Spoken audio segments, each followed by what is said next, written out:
Hello, everyone, and welcome to a new edition of our Open Innovation Thursdays. My name is Marisol Menendez. I'm an open innovation enthusiast and practitioner through my company and many other activities I do in my daily life. And it's been a pleasure for me in every week, each week, to speak with each of the authors of the Oxford Handbook of Open Innovation for at least 57 weeks with some new and special editions. But today is a very, very special chapter as well, not only because this is the last chapter of the book, but because we are coming back to speak with our dear Agnieszka Radziwon. Agnieszka, hello, how are you? Welcome today. Thank you, Marisol. I'm good. Thank you for having me. It's great to be here again. And I cannot believe that that's our last chapter. It's been a long adventure, and maybe other day we can get to speak about the adventure. But, in every chapter of these conversations for 15 minutes, we like to get a quick peek on what's the chapter about, to learn firsthand from the author, what's the idea of the chapter of the book. You've been with us maybe 3 times already. And you know well that we always like to begin by getting to know a little bit about the author. But you've been introducing yourself sometimes before. So can you add something special to your introduction besides maybe explaining who you are for those who don't know you? Yes, thank you, Marisol. Last time when I was connecting to talk about the chapter, I was actually connecting from California, from UC Berkeley, where I had a chance to visit as a Fulbright scholar. So if you would like to hear more about it, please reach out to me. I'm happy to share the experience, and I can totally recommend it. Something new that happened earlier this year is that I decided to get back to my doctoral alma mater, which is the University of Southern Denmark. I'm super happy about this decision. It's great to be, old and new at the same time. And I'm surrounded by wonderful people. So if you want to come and check for yourself, you're very welcome to reach out and simply come and visit. And it's always great to go to Denmark. So it's a good opportunity to go and visit Agnieszka. And what are you working on? What are your current areas of research? Yes. So, well, I guess this is going to totally surprise you. I'm still working on open innovation.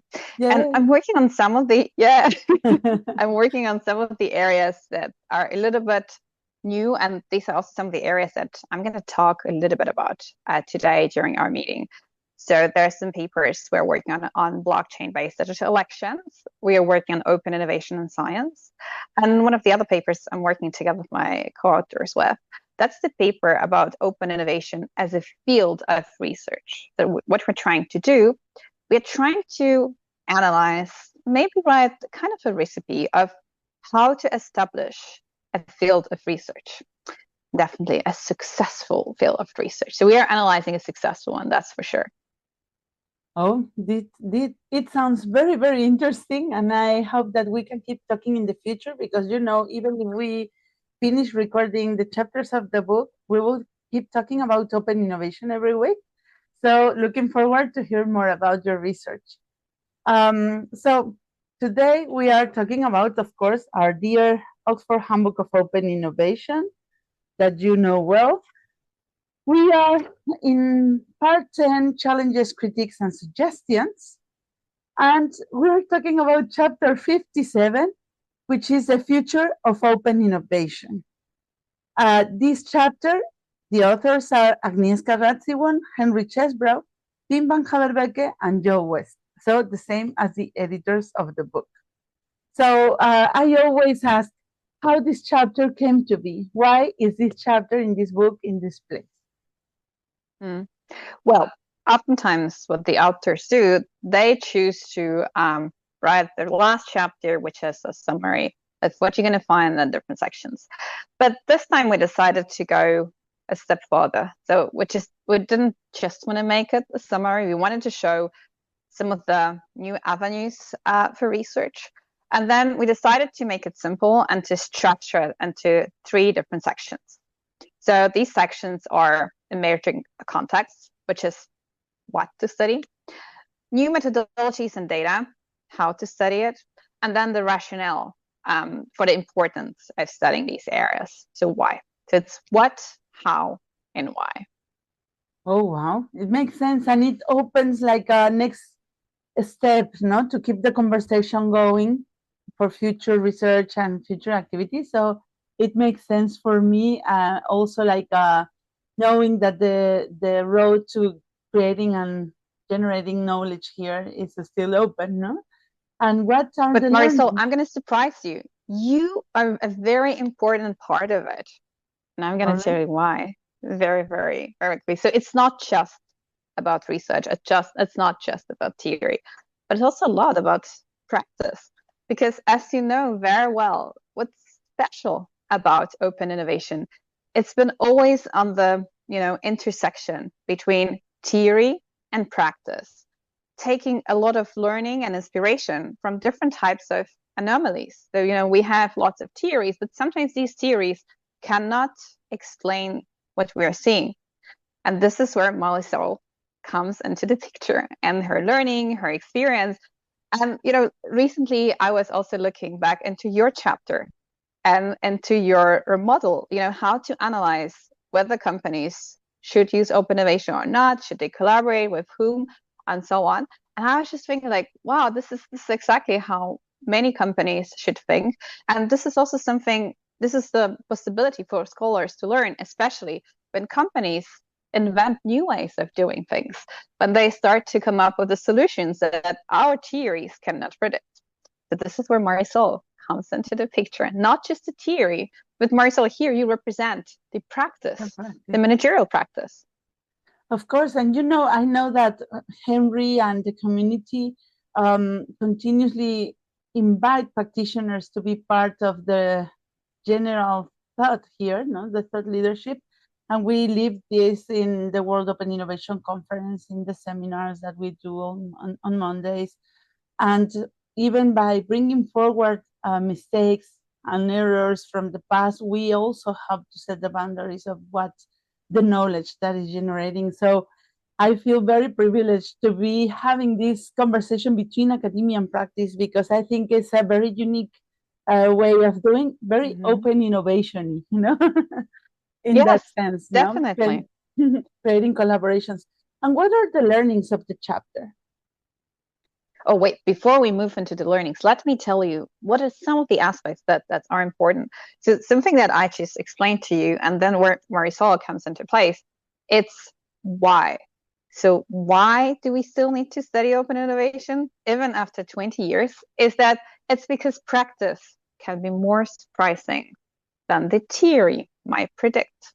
And of course, it helps to ground in the theory, but we call for more engaged scholarship and deeper engagement with the practitioners. So it's not just a theory for developing new theories, but this is where we also ask for more impact. And this is something that especially business schools and universities need a lot more. How could we have a positive impact into the world, into the societies? And then two more elements are left. Okay. So what we're talking about is like, okay, so what is that we should study? And in general, here we get back to Marisol, because what your model outlines is like how companies could analyze themselves and look into different types of relationships with other companies. So how collaborations, how knowledge exchanges could help them. But most of the research on open innovation focus on these company to companies, dyadic relationships. But we need more research, more information about ecosystems, intermediaries, and communities. So that's, again, something that Marisol is creating. And you know about that already. Another aspect is related to data sharing. So these days, we've been talking a lot about different types of data and the importance of data. But something that we would like to know more about, and also some companies would like to know more about, is like how to best share the data, what kind of data they should share. And then, of course, something that we've been discussing a lot on the Open Innovation Seminar over the past 2 years, artificial intelligence and generative AI. How could we use it? What's positive? What's not? Is AI going to replace open innovation? Is this going to be our new best collaborator, best friend, and the partner? What about blockchain? What about quantum computing? We're so much hoping to have a quantum computing chapter, but it turns out that these are still like very early stages. So we spent a lot of time discussing how this chapter could come about, and we decided that we need a little bit more time and a little bit more experience of how this could work. Last but not least, grand challenges.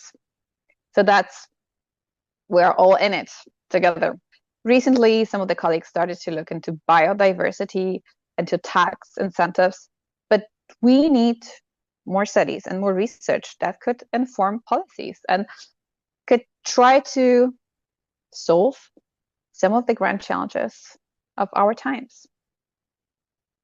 Grand challenges, I think, is the clear way or the clear place where collaboration and open innovation is needed.